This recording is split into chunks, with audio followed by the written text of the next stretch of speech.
Well, hi there. I don't know if you know this, but tortoises are stinking rad. And I have come to one of, if not the raddest place in the world to see tortoises, and this is to Kamp Kenan. You might remember sometime back, we did a video on sulcata tortoises, like Big Daddy. And I told you guys, if you guys want to know about tortoises, this is the channel to come to, is Kamp Kenan. Well, I have literally come to Kamp Kenan to show you 5 of the best pet tortoises that Kenan has here. Hey, what's going on, everybody? I'm really excited that you're here, Clint. So I appreciate you made it all the way from Utah, and it's so cool to be on your channel because do you want me to keep going? I could just do this like this, or whatever. You can be anywhere you want to be. Clint, just do it. Just do you. So I'm really excited because I think you do a great service to people with reptiles for education, and that's what I'm all about. I love teaching people about these animals, and you can see right now, this is Lego, and Lego's kind of nibbling on me, as is one of her I guess enclosure mates, and these are RedFoot Tortoises, Clint, and these are some of the best pet tortoises you could possibly get. You're gonna find today that the tortoises I talk about are all gonna have a lot of similarities, and the first being is that they are not going to get too big. That's the first thing you need to look for. That's huge. With tortoises. Yeah, you don't want to go huge if you don't have the property, or if you live in a part of the world where you can't keep animals outdoors. Down here in South Florida, I have, there's 28 Redfoots in this enclosure, but if you'll see, you know, we kind of have a large enclosure here. We've got a large waterfall feeding them with fresh water 24 hours a day. They soak in there, they hang out. We've got grasses that they can hide in. They've got plenty of space to walk, and then they've also got a large... How do you keep the Kaufman enclosed? You know, I have an electric fence. When do you feed, you know, us? Yeah. Do you let him out often? Oh man, we just let the Kaufman out, the spotted Kaufman, and no, it's a good time. I'm glad Dave's here also. But like I was saying, space is important, but if you live in the Northeast or up north somewhere in Utah, you know, this is a good species because they're not going to get huge. Now, some of the animals, we'll go back over here because some of the animals that you may have seen, you'll notice, especially this one, this here is a very wonky looking lady, and her name's Lego. And so I know you've talked about pyramiding and metabolic bone disease on your channel, and how important it is to make sure these animals have the proper diet and proper access to UVB lighting. Well, this animal was sent to me sight unseen, and it was kept up north. It's an animal that obviously was not kept in ideal situations, so she developed some problems with her skeletal system, of which the shell is part of. And so she's got a little bit of a saddle back, and she's got that horrible pyramiding, and you know, it's one of those things that I feel bad about, but she's become just such an amazing animal here.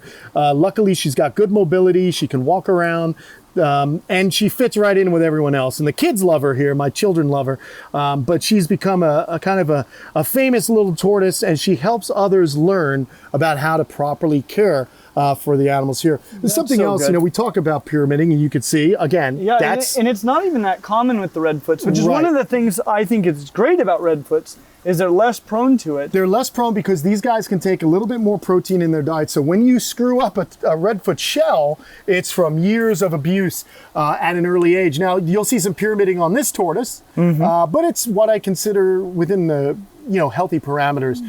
Any captive tortoise is going to get a little bit of pyramiding. Some of that I've found in wild tortoises as well, but generally they're nice and smooth. So these guys are good. As far as cons, they might get too large for everybody up north to keep. Because they can get to about 30 pounds. They can get fairly big. Here's a male that's kind of large. So you still have to have some a good size enclosure. If you're going to keep them indoors, they're going to need UVB lighting and the proper diet. And for some people, that just generally is not something they can do. Yeah, absolutely. So there you go. These are a little bit, do you include some meat in their diet? You know what? I have in the past, I've given them, you know, if my snakes don't eat a rat, I'll throw the rat in here and they just chow it down. I've seen them eating grubs and earthworms, and but generally I don't make it a habit. But it's not something that, you know, is detrimental to this species. I find that almost every tortoise species that I've kept has eaten some form of animal protein. I've talked about this with Chris Most Leone. herbivores will if given the opportunity. That's what I'm saying. Exactly right. There are deer that'll eat birds out of the nest if they can reach it. So it's something about being in nature. In nature, there's no true vegans, you know, because you have to take calories where you can get them. Now, generally, these animals are able to get all their caloric needs and dietary needs from a herbivorous diet. But again, if it tastes good and it's moving slow enough for them to catch, they're getting it. Yeah, if you get caught by a tortoise, you had it coming. You did. I can't think of too many more cons for these guys, and the pros are they're beautiful, they're personable, they are don't look get at how so they flock large, to us. and they do. Look at that. Yeah, that is really cool, isn't Flock of tortoises. They don't eat toads. They were a great 80s band. They sure do. Flock of Tortoises were a Flock of great Tortoises. 80s band, dude. And I ran so slow today. today. Oh, I like your version. That's pretty good, right? I'm good with the dad jokes, kids. All right, man, we're gonna move. We're gonna move along. Let's go see do it. a very close relative of the RedFoot Tortoise. We're gonna walk on over and we're gonna meet my CherryHead Tortoises. Clint. I love these. I was asking you about these earlier, you know, what the differences were between them and the Redfoots, because I wasn't sure if they were their own subspecies or population, or if they were just a color morph of the Redfoots. Yeah, and they're you were like telling a me about naturally occurring locality, which I guess you could call it a color morph. Here's truth be told, I don't know much about morphs. I'm not very good with them, which is why you don't see me with a lot of ball pythons and all that kind of thing. Here are the CherryHeads. There are Bolivian CherryHeads, and then there are Brazilian CherryHeads, which tend to stay this size. This is a full-grown male Brazilian CherryHead. And the first thing you want to look at with a CherryHead is you want to see, to tell the difference between them and a Redfoot, is you're going to look at the head. And as adults, their heads are always red, whereas a Redfoot tortoise starts out yellow and then will become red. So this is an adult male, which, guys, hey, look, it's incredible. I mean, look at the size of that. This is an easier animal to be kept indoors in colder climates. You can meet all of its needs if you have proper UVB and you have proper dietary, procedures in place. They're great. So, And which one was this again? this is a Brazilian CherryHead. Brazilian Yep, CherryHead. Brazilian CherryHead. Do they not taper as much in the middle as the Redfoots? That's a great point. Exactly. Redfoot tortoise males have what's called wasping. They'll get a very narrow waist. These guys don't get that. And I'm going to show you something else. We have Darth Maul over here. Check this out. Yeah, what a cool tortoise. she's a female. But for the longest time, I thought it was a male. And that's because female CherryHeads, and she's going to have to endure the indignity. Plastron? She has a slightly concave plastron. But a short tail. Well, actually, it's a little bit longer than most females. Right. And that's what confuses some people and confused me.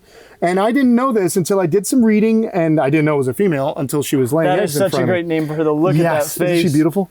Try and get Darth a really Maul. good shot for you guys. I'm all over the place. Clint has relegated me to filming, and I am a lunatic with filming. I'm all over the board. So I hope you guys don't mind this Kamp Kenan, I guess, takeover. I love it. I love it. But anyhow, you can see she's a famous animal on the channel. She's always been around. But that's another interesting thing about the CherryHeads. Now, she's also quite large, and these, it's funny, like the Bolivian? Thank you. I almost forgot my my South American countries. Anyway, the Bolivians tend to be a little bit larger. Now, I'm not worried about crossbreeding. I'm not worried about that. Could you lift that up again? Yeah, look at that concave. Yeah, there's the concavity on the male and much larger tail. But something else that tells you it's a CherryHead is that black plastron. Very, very dark very plastron. yellow on the... Exactly. Yellow on the good old Redfoots. There's one more identifying feature that we should talk about. Well, and Do you know what it is? As far as these guys versus the Redfoots? It's subtle. I didn't know if you were going to point it out. It looked like you almost I pointed wasn't. it out. What I wanted to say, though, just generally is, now that you've really shown them to me side by side, there's no confusing the two. I mean, they're really, really dissimilar and awesome. Yeah, they're really awesome. cool. As babies, it gets a little tougher, but when you guys are looking at them, flip them upside down, make sure there's more darkness on the plastron. The other thing is, you'll notice right here, I'm pointing at this little elbow kind of scale. And it's very pronounced. Oh, wait, it protrudes. Yes, it protrudes a bit more than it will on a more common RedFoot Tortoise. So essentially, guys, same tortoise, same care. Better size though in some cases. Better size. So this is like a really cool tortoise. I think I'm you guys sold. will dig it. I've definitely underappreciated these until today. Oh man. Now here's the thing you should also take into consideration, folks, is that when we're talking about tortoises, Redfoots are more readily available, Clint. CherryHeads are they're a little bit hard. They're not impossible, but there's more of a cost associated with getting involved in Redfoots. Babies run between 150 and 250. Exactly, CherryHeads, thanks. And that's because, I always say this, like some people are maybe reluctant to spend $250 on a baby tortoise, but they'll spend $80 on a Redfoot. And what I tell them is like, look, you could spend the $250 today and save in the long run. Or you can buy a sulcata for $40, $50, yes. and you're going to be paying thousands of dollars to keep that animal. So try and, understand that it's a long-term commitment. And when you get an animal that's smaller, it's going to be much easier for you as it moves into its adult life. This is one of the tortoises I've been the most excited to learn about from you today. Okay. All right. Well, this is a really cool species. They call them the YellowHead Tortoise or the elongated tortoise. And for all of you tortoise nerds out there, the Latin name is Indotestudo elongata. And it's very simple. You can see they kind of have more of an elongated shape. I think they're beautiful. These guys in particular were brought into the United States back in the 90s in the food trade. This is a species that is becoming less and less represented in the wild. Southeast Asia, as you know, has a massive problem with their chelonians. That's another name for turtles and tortoises. And these guys, turtles and tortoises generally are slow. So basically this species here, it's on land, it gets stumbled upon, they pick them up, they take them in as pets, they use them for food. And it's a shame because taking from the wild is something that I'm very strongly against when it comes to getting a pet.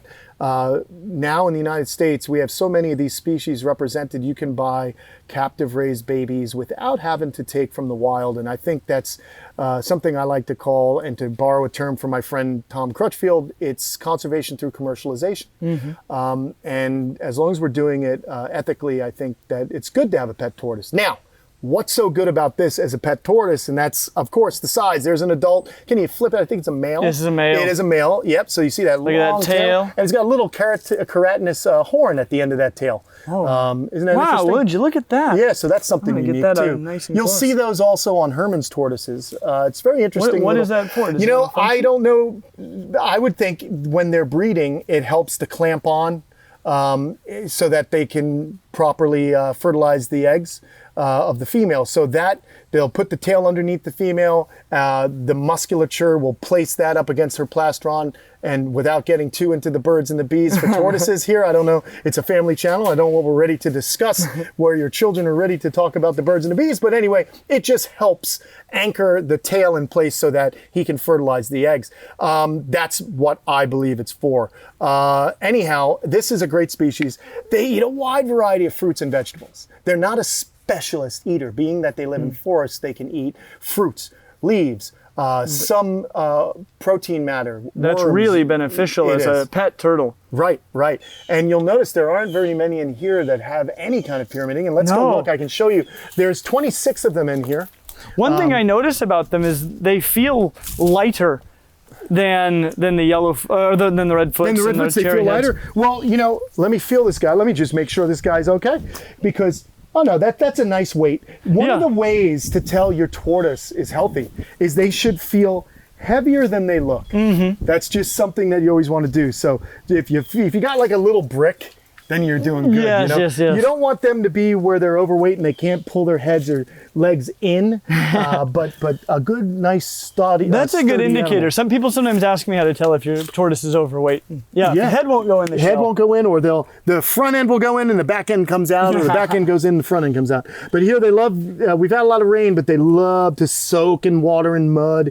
They love canopies, so you don't need to have like a full sun enclosure. In fact, these guys are here underneath these mango trees. So during certain times of the year, the mango fruit drops. All the animals congregate and they just chow down. Again, the Redfoots hear me. They come out again. You can see how personable they are. Very friendly animals. Maybe more so. I think so. I think these guys will come to me when I have the food. Look at this gal. The other cool thing is the males during breeding season, their heads turn pink. Really? Yeah, it's a pretty cool time. However, breeding season for these guys is a very rough affair. They are chasing the females. If the females don't have a place to get away to, you can get some stress issues. But if you look out here, this enclosure goes all the way back. So there's plenty of barriers. And then let's go over here for a second. What's this? I love it here so much. Yeah, this is a lot of fun. I'm glad you're having fun, Clint. This is cool. It's nice to bring people around that enjoy this. But look at in here, you see, these guys are just really enjoying what was, I mean, you could see there's water in this enclosure. Oh, so the water was up to here. So they're just loving the soak. But look at this. Look at all those turtles. Look at that one. Isn't that great? Oh, man. Yeah, so these guys live in a very naturalistic way. And I, over the years, have figured out where they like to lay their eggs. And that's in the higher areas, the high ground. They tend to go back there and they lay their eggs. So I'll either dig up the eggs or every once in a while, I'll find babies walking around the enclosure, which you can imagine is probably pretty fun. Oh, man. All right, so what did we hit? We hit RedFoots, CherryHeads. We just did the elongated. Let me show you as you get involved in turtles and tortoises, and you start with species like these, which are very easy to care for, and then you may want to get into what are considered like higher end. I guess they cost more money. More money, more space.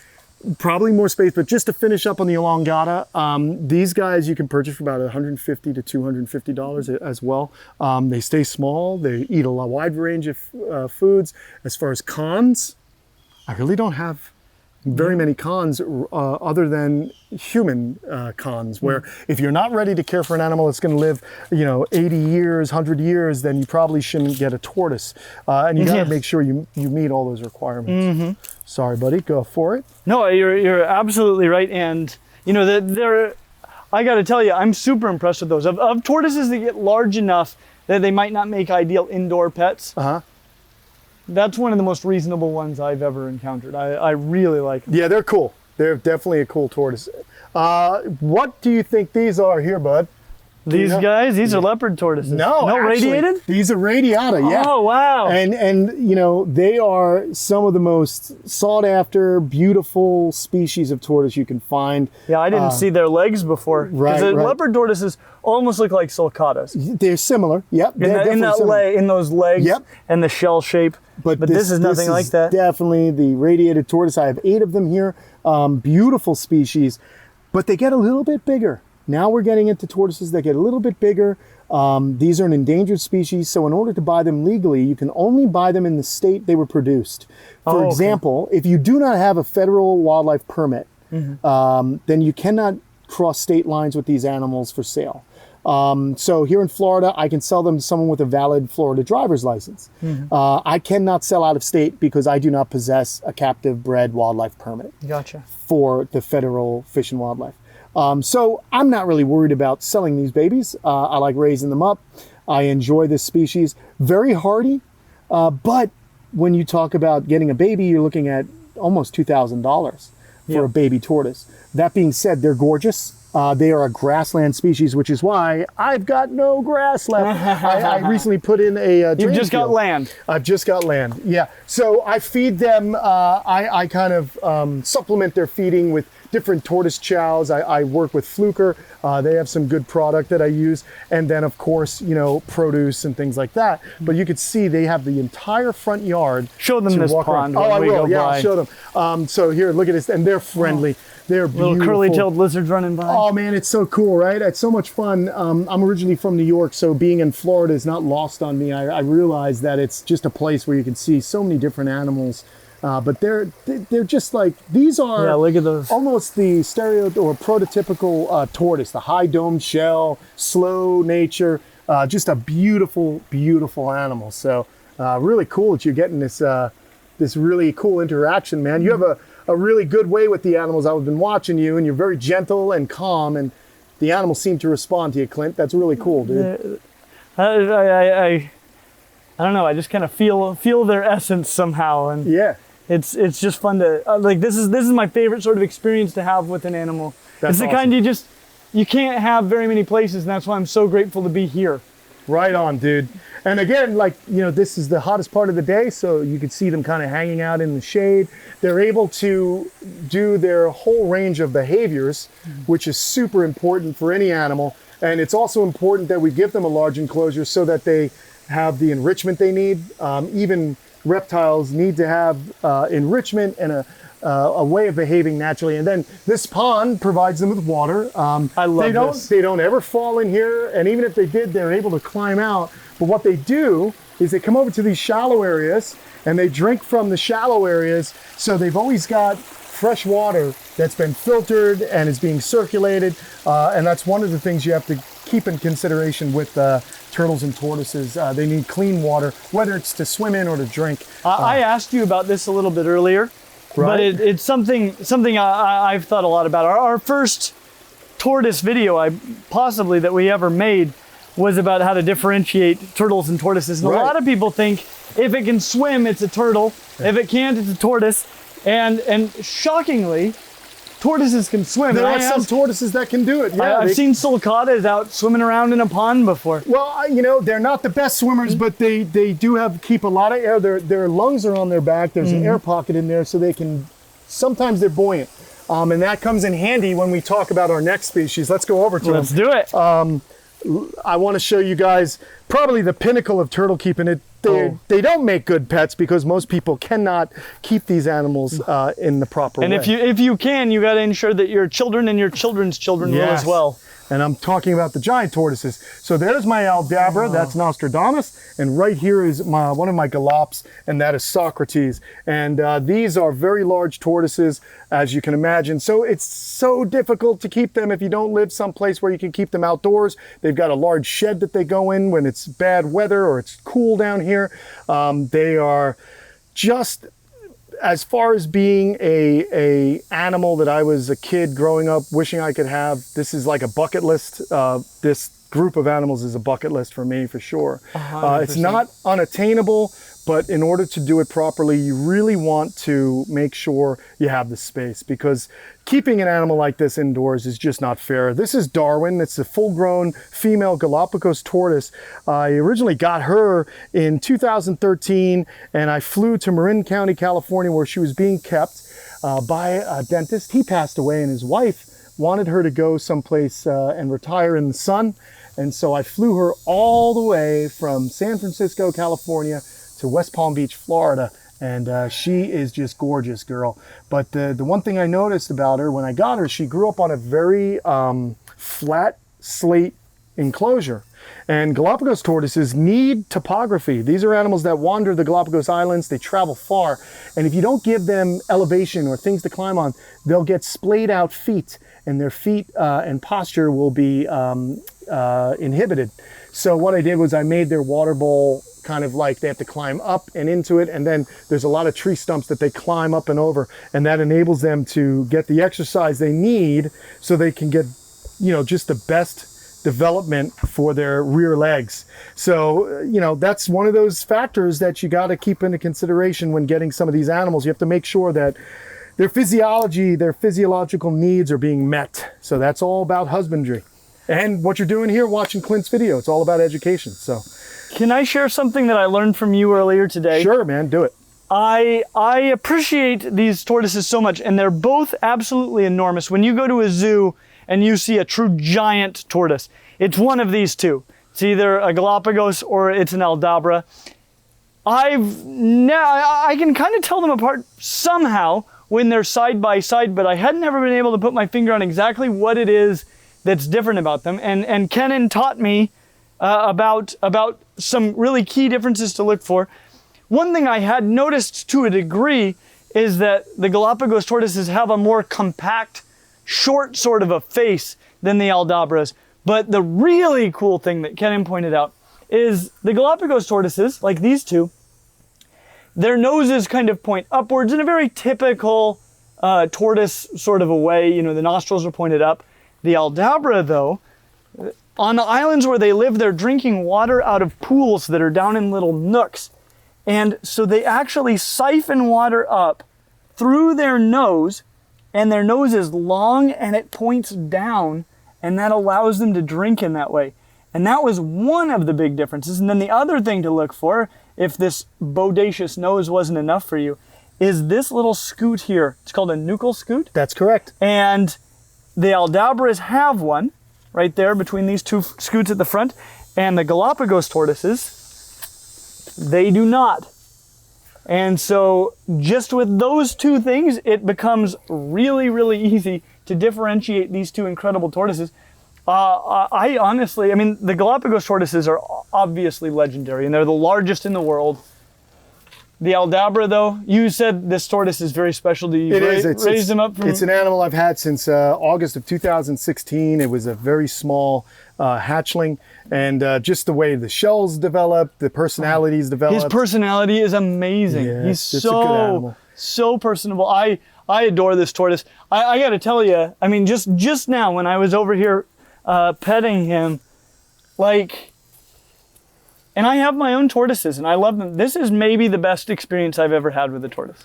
Kenan, I just want to tell you, thank you so much for having me be here. This place is a dream, but I want to share with you guys, like, what he's done here is really, it's something that's attainable. It's something, you know, if this was really your dream, and you really worked for it, you know, you can create an incredible paradise. And I think, Kenan, you've laid down the blueprint for us all. We are all in your debt. Please, if you don't already subscribe to Kenan's channel, please check out Kamp Kenan. We'll have a link down in the description. I mean, right from the very beginning of our channel, he's been one of the people that, you know, has impressed me the most on all of YouTube. I've been dreaming of this day, you know, since the inception of this channel. And I can hardly believe I'm here. Oh man, those are kind words. I really appreciate you showing up, and it's great to meet like-minded individuals that love animals. So I appreciate what you're doing on your channel as well. So thank you guys for watching, and keep watching this guy because he's doing it from the heart. Well, thank you so much. As always, like and subscribe, and we hope to see you real soon. Hey, buddy. Oh yeah, almost. So this is an alligator snapping turtle, common snapping turtle hybrid. It's like the most terrifying combination of creatures you could have, because you've now got the long neck of the common snapping turtle and the jaws of an alligator snapping turtle. And it was just pointed out to me that they don't have a lure tongue, so they'll hold their mouth open like they were an alligator snapping turtle, but they got nothing to fish with.